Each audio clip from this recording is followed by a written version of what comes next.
शेवटी सगळ्यात सगळं जे आम्ही करतो ते कशा करता? स्वतःच्या मनाच्या समाधाना करता, आत्मनः तुष्टी, आनंदा करता. सगळं जे काही धडपड चालली आहे सध्या ती कशा करताय हो?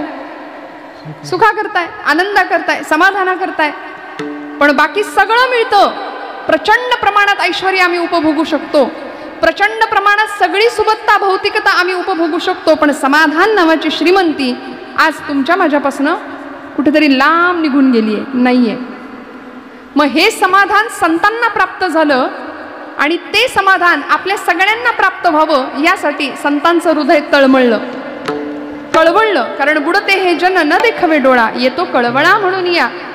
म्हणून आम्हाला जो आनंद चाखायला मिळाला तो आनंद सबंध मानवसृष्टीला चाखायला मिळावा. कारण इथे आल्यानंतर 84 लक्ष योनी मात्रांमधून फक्त नरदेहच भगवत प्राप्तीपर्यंत पोहोचू शकतो, हे ठाम विधान संतांनी वेळोवेळी सांगितलंय.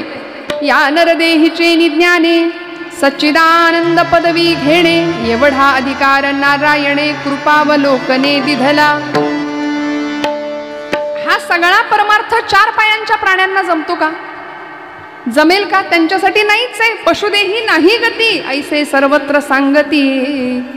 या नरदेहीच प्राप्ती परलोकाची. मग आमचे पूर्वज, आमची परंपरा ही सनातन आहे, हजारो वर्षांचा इतिहास आहे जीवसृष्टीचा. पूर्वी कोठेच नव्हते काही, तो परमात्मा एकटाच होता. त्याला असं वाटलं एकोहम बहुश्याम, मी एकटाच आहे, अनेक व्हावं असं वाटलं. म्हणून त्यांनी आपल्या मायेचा आधार घेतला, पुरुषांनी प्रकृतीचा आधार घेतला, ब्रह्मानी मायेचा आधार घेतला आणि ब्रह्म मायेच्या मिलनातून सृष्टीची उत्पत्ती झाली. म्हणून आमचे पूर्वज कोण असं जर विचारलं तर व्यासोच्छिष्टम जगत सर्वम या न्यायाने व्यास महर्षींनी भागवतामध्ये सगळं सांगितलंय. मनु हा आमचा पहिला पूर्वज आहे, मनूपासून तयार झालेले म्हणून आम्ही मानव. कोण म्हणालं? डार्विनचा उत्क्रांतीवादाचा सिद्धांत आहे, माकडापासून माणूस तयार झाला.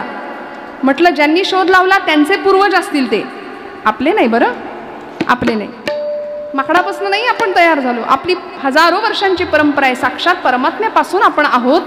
म्हणून मनु आणि शतरूपा, कधीतरी भागवत आपण थोडंसं गंभीरपूर्वक वाचलं तर आपल्याला लक्षात येईल की आपले पूर्वज कोण आहेत. त्यामुळे इतके भाग्यवान आहोत आपण की हजारो वर्षांची सनातन वैदिक धर्म परंपरा आपल्याला लाभली. या काळामध्ये संतांनी आपल्या सद्विचारांचं सिंचन या भूमीमध्ये केलं. जगद्गुरु तुकोबाराय जगद्गुरु पदाला विराजमान झाले, पण त्याही आधी आपण ज्यांच्या सानिध्यात आहात असे कृष्णम वंदे जगद्गुरुम, असा परमात्मा गोपाल कृष्ण भगवंतांचा 24 अवतारापैकी 20वा असलेला अवतार आहे. आणि तसा 10 अवतारापैकी हा अवतार कितवा? आपण जागे आहेत ना सगळे? 8वा अवतार. 8व्याला आठवलं पाहिजे कायम. त्याला जर आम्ही विसरलो तर मग आम्ही घसरलो, एवढं लक्षात ठेवा. विठ्ठल विठ्ठल.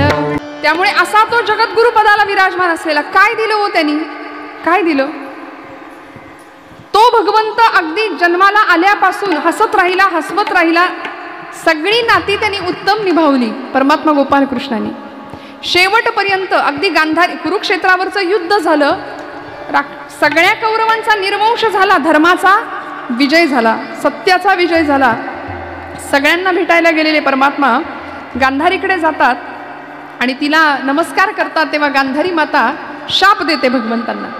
ती म्हणते, कृष्णा, अरे तू जर ठरवलं असतं ना तर माझी पोरं वाचू शकली असती. तुझ्यामुळे सगळं माझं, मी 100 मुलांची आई असून सुद्धा मी निपुत्रिक झाले. माझ्या कौरवांचा निर्वंश तुझ्या डोळ्या देखत झाला ना कृष्णा, मी तुला शाप देते, यादवांचा निर्वंश सुद्धा तू डोळ्या देखत झालेला बघशील. हा शाप एका आईने दिला.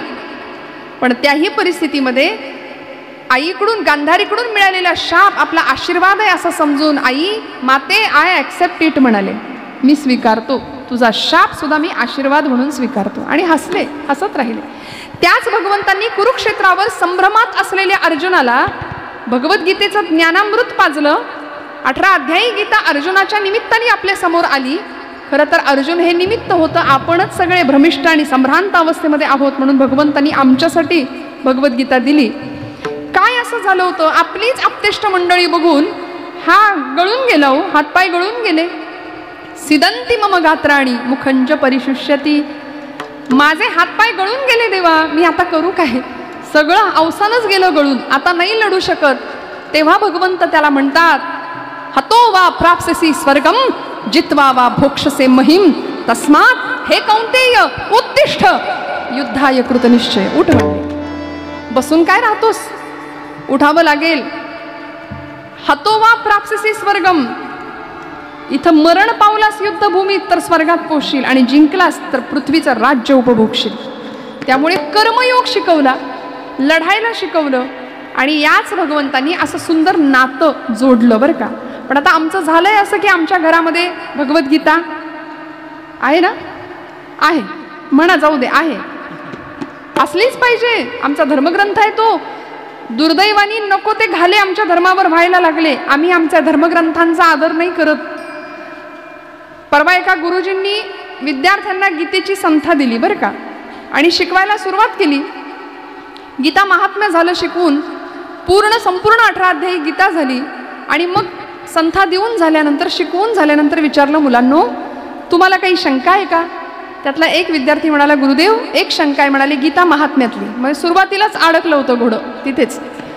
गीता महात्म्यातली शंका आहे. म्हणाले काय? तो म्हणाला, तो गीतेचा जो श्लोक आहे महात्म्यातला, सर्वोपनिषदो गावो दोग्धा गोपालनंदनम पार्थो वत्स सुधीर्भोक्ता दुग्धम गीतामृतम महत्. आता म्हणाले, सर्वोपनिषदो गावो दोग्धा गोपालनंदनम. याचा अर्थ असा आहे, उपनिषदांचं अर्क स्वरूप असलेलं गीतेचं तत्वज्ञान म्हणजे गीतारूपी गायीचं दोहन भगवंतांनी केलं, आणि ते अमृत, ते दूध अर्जुनाला प्राशन करायला दिलं. ते म्हणाले, अर्जुनाला त्या गीतारूपी दुधाचं प्राशन केलं, त्याला पाजलं ते दूध. आता तो श्लोक त्यांनी सांगितला, सर्वोपनिषदो गावो दोग्धा गोपालनंदनम. तो प्रश्न विचारत होते आपल्या गुरुदेवांना. म्हणाले, गुरुजी यातलं कळलं नाही. म्हणले, काय कळलं नाही? ते म्हणाले, सर्वोपनिषदो गावो दोग्धा गोपालनंद. ते 2 गधे कोण आहेत म्हणले त्यातले? आम्ही जर लक्षपूर्वक नाही श्रवण केलं ना की आमची भ्रांत चित्तावस्था अशी होते. तो म्हणाला, ते 2 गाढवं नेमकी कोण आहेत? ते गुरुजी म्हणाले, बरोबर, माझ्याकडून गीता शिकणारा तू 1, आणि तुझ्यासारख्याला शिकवणारा मी 2 गधा. त्यामुळे अशी गीता आपली नसावी, असं पठण आपलं नसलं पाहिजे बरं. मी नेहमी असं म्हणते, योग्य वयात मुलांच्या हातात गीता दिली ना, कोर्टात जाऊन गीतेवर हात ठेवण्याची पाळी त्याच्यावर कधीच नाही येणार, कधीच नाही येणार, कधीच नाही. असा सुंदर भाव भगवंताशी जोडला पाहिजे ना, जो संतांनी जोडला वेळोवेळी. इथं सिंचन केलं, या भूमीमध्ये संतांनी आपल्या सद्विचारांचं सिंचन केलं, भगवंताशी नातं जोडलं, सख्यत्वाचं, दास्यत्वाचा. नवविधा भक्ती सिद्ध केल्या. श्रवणम कीर्तनम विष्णू स्मरणम पादसेवनम अर्चनम वंदनम दास्यम सख्यम आत्मनिवेदनम. आत्मनिवेदन पदाला पोहोचले सगळे संत, देवस्वरूप झाले. तुका म्हणे, देव पहावयासी गेलो तेथे देवची होऊन ठेलो. मी आणि परमात्मा 2 उरलोच नाही, अशी अवस्था निर्माण झाली. आणि असा भाव भगवंताशी एकरूप झाला. मला असं वाटतं की आम्ही किती भाग्यवान आहोत, महाराष्ट्राची भूमी किती भाग्यवान आहे. संतांनी इथं त्यांच्या सद्विचारांचं सिंचन केलं. इथे अनेक चमत्कार घडले. संतांना त्यांच्या चमत्काराची हौस नव्हती हो, पण आमचा भाव बळकट व्हावा याकरता काय काय घडलं. इंद्रायणीचे पाणी नाही केव्हाच आटले, ज्ञानोबाच्या आळंदीत पाय भिंतीला फुटले, पाय भिंतीला फुटले. सावत्याचा शेतमळा भोळ्या भक्तीने फुलला, सावत्याचा शेतमळा भोळ्या भक्तीने फुलला. जनाबाईच्या जात्याला हो, जनाबाईच्या जात्याला हात विठ्ठलाने दिला, हात विठ्ठलाने दिला. दरीखोरीचे मावळे होते शूरतेचे चेले, दरीखोरीचे मावळे होते शूरतेचे चेले. हात तुटताच रणांगणी हो, हात तुटताच रणांगणी ढाल बनायचे शेले, ढाल बनायचे शेले. हे सामर्थ्य या भूमीचं आहे. म्हणून म्हटलं संतांचे अभंग, संतांचं जीवन चरित्र तुमच्या माझ्याकरता किती महत्त्वाचं आहे. तू आपल्यामध्ये भाव निर्माण करायला ही सगळी साधनं उपयोगी आहेत बरं का. त्यामुळे एकेका अक्षरामध्ये वसे माझा रमाकांत जर तुकोबाराय म्हणतात की इथलं एक एक अक्षर ती अक्षरे नवती देखा ब्रह्म साम्राज्य दीपिका अर्जुना लागी चितकळिका प्रगटली असे. एकेका अक्षराला परतत्वाचा स्पर्श होता. त्यामुळे असा सुंदर सद्विचारांचा सुकाळ या भूमीने पाहिला आणि आम्ही भाग्यवान आहोत. आपल्या भाग्याला खरंच त्याची जाणीव आपण ठेवूया आणि असा भाव भगवंताच्या विषयी आपलाही दृढ झाला पाहिजे की जो तुकोबारायांचा झाला. इतकं सुंदर नातं जुळलं की लोक मला वेडा म्हणतात, भान नाही राहिलं. भगवंताशी बोलायचे, देवा मी तुझ्याशी बोलतो, संसाराला बाजूला ठेवलं, 18 विश्व दारिद्र्य घरामध्ये असताना सुद्धा मी प्रपंचाकडे लक्ष न देता तुझ्या जवळ बसतो, तुझ्याशी बोलतो. लोक म्हणतात मला तुझं वेड लागलंय. खरंच का रे देवा, मला तुझं वेड लागलंय, लागू दे ना. पण आता तुझं आणि माझं जे नातं निर्माण झालंय, तुझ्यात आणि माझ्यात जो भाव निर्माण झालाय, त्याला कृपया देवा अंतर देऊ नको. अभंगाचं प्रथम आता माझ्या भावा, आता माझ्या, आता माझ्या भावा, आता माझ्या हे नको, हे नको देवांत जागो.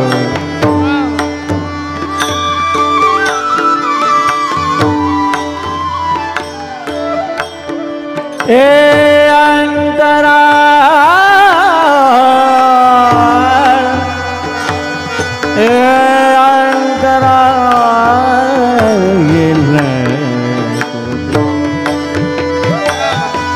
हले भागते,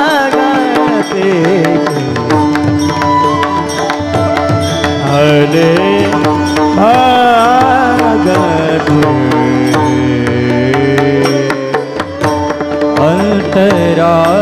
अंतराय नको देवा,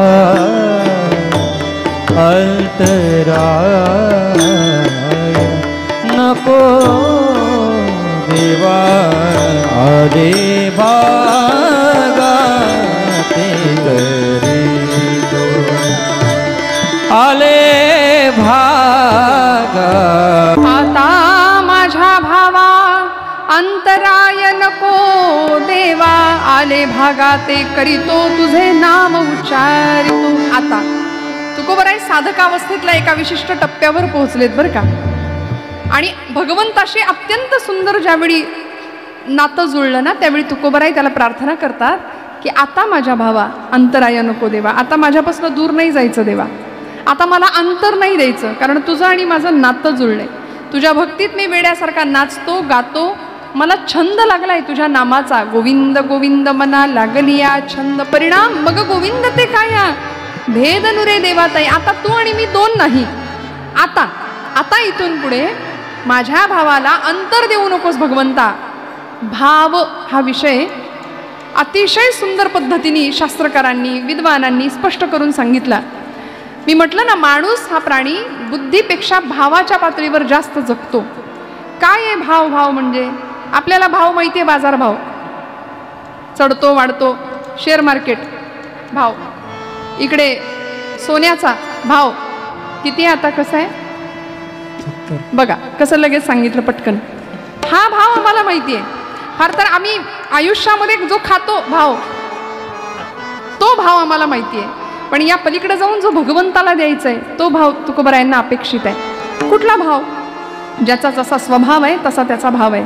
असे हो जया अंतरी भाव जैसा, वसे होतया अंतरी देव तैसा. ज्याच्या हृदयात जसा भाव आहे, भाव तोची देव, भाव तोची देव. ये अर्थी संदेह धरू नका, नाथबाबा म्हणालेत. देव भावाचा भुकेल. भगवंताला काय आवडतं त्याला त्याच्याविषयी आपल्या अंतःकरणामध्ये असलेला भाव आवडतो. मग म्हणाले भाव म्हणजे नेमकं काय? भक्तीच्या पुढची अवस्था ती म्हणजे भाव. बरं, एखादी सौभाग्यवती स्त्री सगळे अलंकार घातलेत तिने, मंगळसूत्र सुद्धा घातलं आणि कपाळाला कुंकूच नाही लावलं, तर कसं दिसेल? तसं भक्तीमध्ये जर भावच नसेल तर त्या भक्तीला काही अर्थ नाही, कारण भाव हा भक्तीचा सौभाग्य तिलक आहे. म्हणून भावाचं अनन्यसाधारण असं महत्त्व आहे. अन्याश्रयाणाम त्यागहा इति अनन्यता अशी अनन्य शब्दाची व्याख्या केली की अनन्य भावाने भगवंताच्या चरणाशी रुजू होणं, समर्पित भाव म्हणजे ज्ञानेंद्रिय, कर्मेंद्रिय, मन आणि बुद्धी सगळं तिथे समर्पण करायचं. आपण काय करतो, भगवंताला सर्वस्व अर्पण करावं असं संतांनी सांगितलं. आपण सर्वस्व अर्पण करतो, सर्व अर्पण करतो, पण स्व नाही देत. विठ्ठल विठ्ठल, देवाकडून सगळं पाहिजे असतं, देव नको असतो आपल्याला. आणि आपण देवाला सर्व देतो पण स्व नाही देत. तो स्व मात्र आपल्या जवळ ठेवतो. तिथेच मग अहंता जन्म घेते, तिथेच ममता जन्म. ममता म्हणजे ती नव्हे, अहंता म्हणजे मी आणि ममता म्हणजे माझं. मी आणि माझं, मी आणि माझं याच्यात इतका जीव या चक्रव्यूहात फसतो. पुन्हा पुन्हा पुन्हा पुन्हा जन्म घ्यायला हीच भावना कारण ठरते. पुनरपि जननम पुनरपि मरणम पुनरपि जननी जठरे शयनम. आचार्यांनी सांगितलं ना, इह संसारे खलु दुस्तारे कृपया पारे पाही मुरारे. आणि मग दुःखाला कारण ठरतो हा जीव.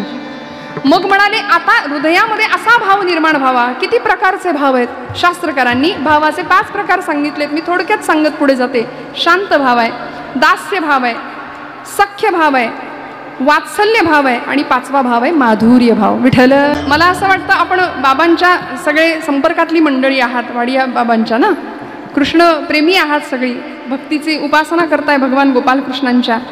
मधुर द्वैत संप्रदायाचे अध्वर्य असलेले संतश्रेष्ठ प्रज्ञाचक्षु श्री गुलाबराव महाराज, त्यांनी सुद्धा अशीच भक्ती केली. देह पुरुषाचा होता पण हृदय मात्र स्त्रीचं, अंतःकरण स्त्रीचं. त्यामुळे असा सुंदर भाव भगवंताच्या विषयी.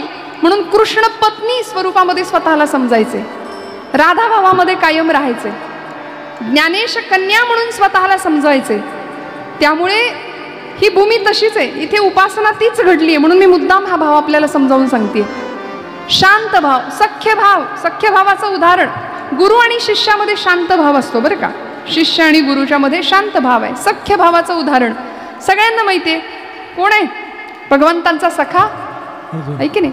अहो ज्याच्या केसातून सुद्धा ध्वनी यायचा, कृष्ण कृष्ण जय कृष्ण कृष्ण जय कृष्ण कृष्ण जय कृष्ण कृष्ण जय कृष्ण कृष्ण जय कृष्ण जय कृष्ण कृष्ण जय कृष्ण कृष्ण जय कृष्ण कृष्ण जय कृष्ण कृष्ण कृष्ण जय कृष्ण कृष्ण जय कृष्ण कृष्ण जय कृष्ण हरि बोल. कृष्ण कृष्ण जय कृष्ण कृष्ण जय कृष्ण कृष्ण जय कृष्ण कृष्ण कृष्ण जय कृष्ण कृष्ण जय कृष्ण कृष्ण जय कृष्ण. रोम रोमातनं कृष्ण नामाचा ध्वनी ऐकू येत होता. ज्याच्या केसातून ध्वनी ऐकू यायचा कृष्ण, तोच भगवंतांचा सखा होऊ शकतो. आम्ही नाही बरं, आम्ही लबाड. आमची भक्ती सगळी व्यापारी. देव म्हणतो माझ्याकडे येणारे सगळे व्यापारी आहेत, नुसते घ्यायला येतात, नुसते घ्यायला येतात. पण सर्वस्व अर्पण करणारं, भावपूर्णतेने तिथे शरण जाणारे खूप विरळे भक्त होते, खूप विरळे संत होते. म्हणून संतांना, भक्तांना देवानी इतकं आपलंसं केलं की त्या भक्तीमध्ये देव नाचायचा, त्यांच्या घरी राबायचा. नाथांच्या घरी राबला ना हो, किती वर्ष, 36 वर्ष 3 अवतारांमध्ये केशव, माधव आणि श्रीखंड्या म्हणून राबलेत. 12 वर्ष श्रीखंड्या म्हणून पाणी वाहिलं, पडेल ते काम केलं, पडेल ते. सकाळी उठावं म्हणजे भगवंत श्रीखंड्या रूपामध्ये नाथांच्या घरी राहिले होते. झोपलेले कधी पाहिलंच नाही, पाहिलंच नाही नाथांनी. नाथ उठण्याच्या आधी उठावं, आपल्याच पूजेची आपणच तयारी करावी, आपल्याच पूजेसाठी गंध उघडावा. द्वारकेची मूर्त एकनाथा घरी, पाणी वाहे हरी कावडीने, श्रीखंड्या चंदन उगाळुनी करी, वस्त्र गंगा तिरी धूत असे. आणि मग तो भगवंत असा सगळी कामं करत होता. फुलं काढून आणायची, आपलं चंदन उगाळून द्यायचं नाथांना, सगळी पूजेची तयारी. पूजा झाली की निहारीची तयारी करायची, गिरिजामाईंकडे जायचं, स्वयंपाकघरात तिथं मदत करायची, काय असेल ते. कावडीनी गोदावरीचं पाणी आणून द्यायचं नाथांना. दुपारची भोजनाची वेळ झाली की पाट पाणी घ्यायचं. नाथ बाबा जेवायला बसले की जेवायला वाढायचं. नाथ बाबा जेवून उठले की उष्ट खरकट उचलायचं. काय करावं ब्रह्मांडाच्या नायकांनी.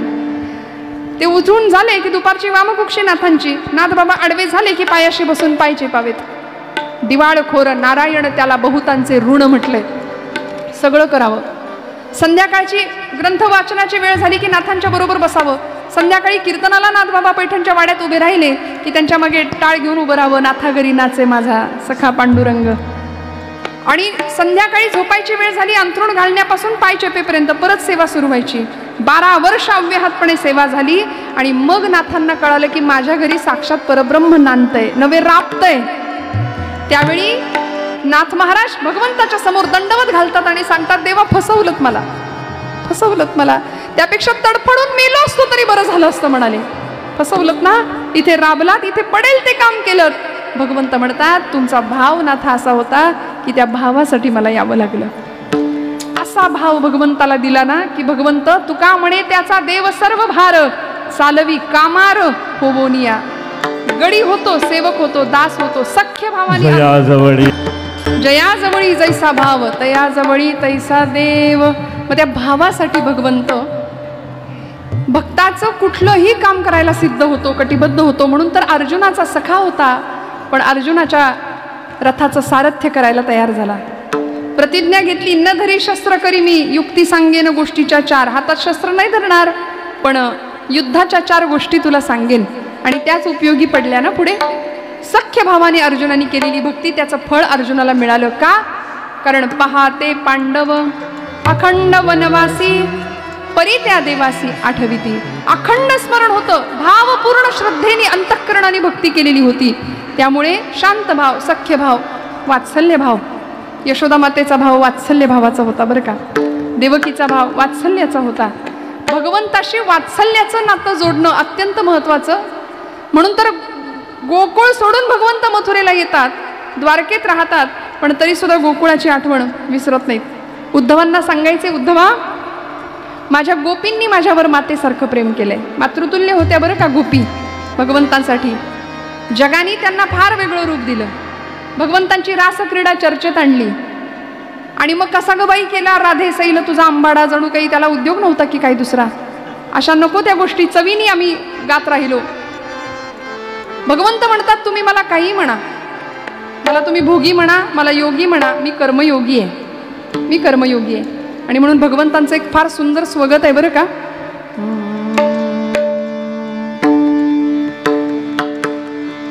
माना मानव वा परमेश्वर, जुनं गाणं आहे, सगळ्यांना माहिती आहे.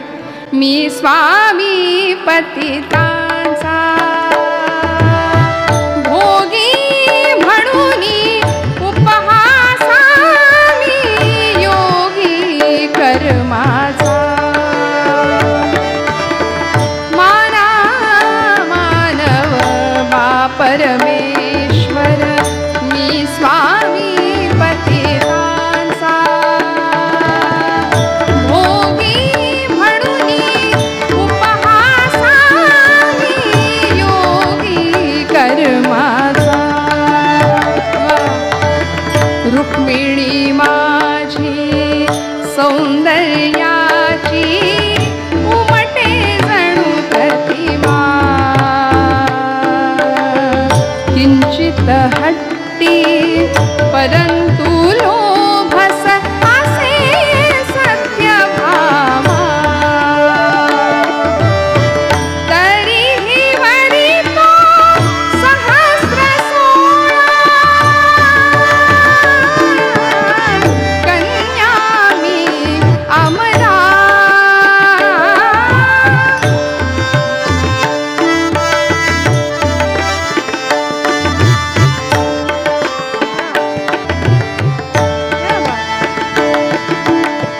भोगी म्हणून उपहासा, मी योगी कर्माचा.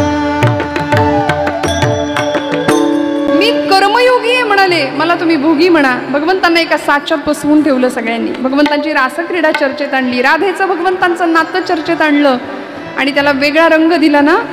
खरं तर राधा ही अखंड प्रेमाची वाहणारी धारा आहे भगवंतांच्या दिशेने. अखंड प्रेमाची धारा म्हणजे राधा आहे. काय सुंदर असावा गोपी भाव. भगवंतांशी माधुर्य भावानी उपासना गोकुळातल्या गोपींनी केली. वात्सल्य भावाची उपासना यशोदेनी वेड्यासारखी लता वृक्ष वेलींना कवटाळायची, माझा कृष्ण माझा कृष्ण माझा कृष्ण. पाण्याच्या डोळ्यातनं इतकं पाणी वाहिलं, नद्या वाहाव्यात पाण्याच्या, इतकं भगवंतावर प्रेम या मंडळींनी केलं. शांत भाव, सख्य भाव, वात्सल्य भाव, दास्य भावाची भक्ती उपासना कोणी केली हो? मारुतीरायांचं उदाहरण सगळ्यात मोठं आहे, आपल्या सगळ्यांच्या परिचयाचं आहे. असा भाव मारुतीरायांचा होता भगवंतांच्या प्रती की मारुती हे नाव रामायणातनं काढून टाका, काय उरतं? काहीच नाही राहत शिल्लक. त्यामुळे रामबाण होता तो रामांचा. भगवंतावर निस्सीम प्रेम होतं मारुतीरायांचं.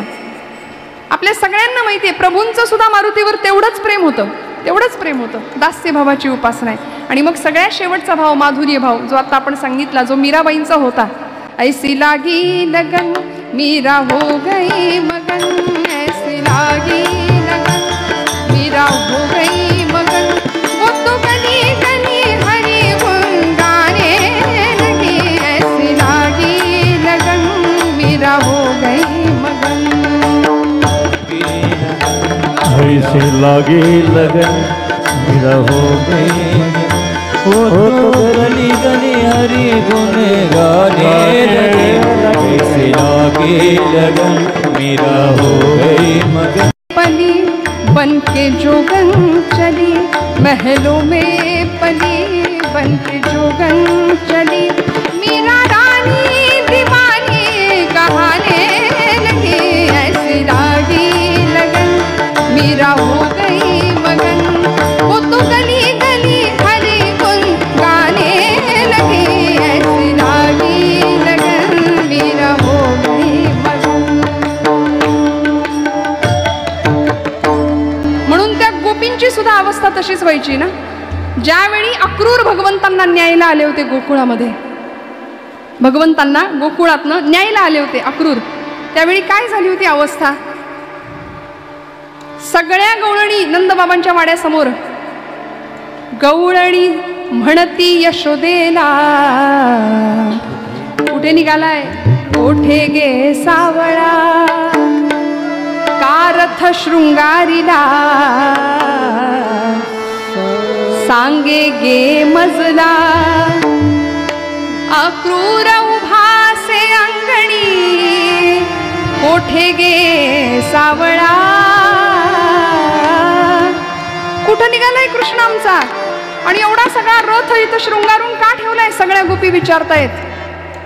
या नंदाच्या अंगणी मिळाल्या गवळणी, या नंदाच्या अंगणी मिळाल्या गवळणी, या नंदाच्या अंगणी मिळाल्या गवळणी, या नंदाच्या अंगणी मिळाल्या गवळणी.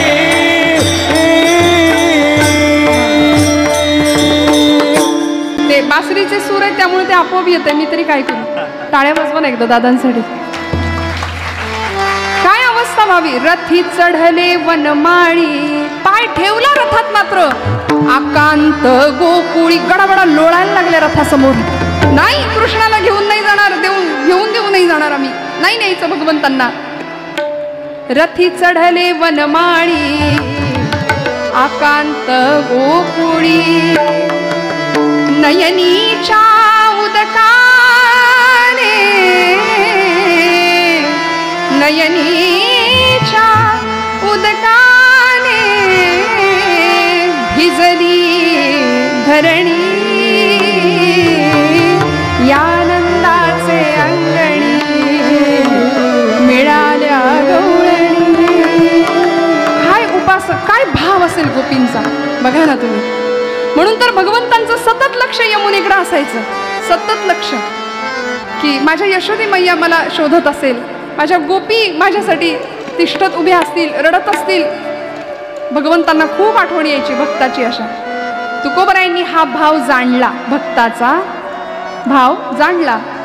आणि मग भगवंत म्हणतात की आता, तुकोबराय म्हणतात की आता तुझं आणि माझं असं नातं निर्माण झाले की नाही देवा, त्या नात्यात अंतर नाही पडता कामा. आपण कधी नातं जोडलंय का हो देवाशी? आता तुम्हाला प्रश्न विचारतो, ऐकताय ना सगळे? आपण कधी देवाशी नातं जोडलंय का? परवा एक आजी वारीत भेटल्या मला, अशा वयस्कर होत्या, घरात कोणी देव पूजतच नाही ना, त्या नसतील तर मग त्या डब्यात घेऊन आल्या होत्या आणि रोज ती पूजा करायच्या. माझं फार बारीक लक्ष होतं त्यांच्याकडे आणि मी बघायचे तर त्या एक आपला बाळकृष्ण असतो की नाही देवाऱ्यात, प्रत्येकाच्या देवाऱ्यात असतो लड्डू गोपाल, त्याला घेऊन आल्या होत्या एकट्यालाच. आणि त्यांचा तो भाव इतका सुंदर होता. मी त्यांना विचारलं, का हो देवाऱ्यात बाकीचे सगळे देव आहेत त्यांना नाही आणलं?